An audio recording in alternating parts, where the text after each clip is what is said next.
paymonam to'lib umrim poyoniga yetayotganda, tahoratli pok holimda, men seni suyib turganimda, sen meni sevib turganingda, sen menga omonat qilib bergan butun vujudimni o'zimga bo'ysunib turganimda, tillarim sening zikringni qilgan holatda,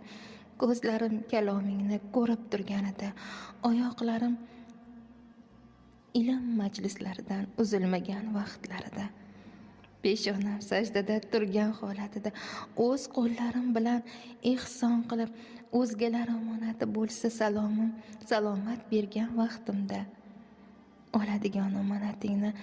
yurib turgan rizoligim topgan vaqtimda, la ilaha illalloh Muhammadur Rasululloh kalimasi ila tilimga joriy bo'lgan holat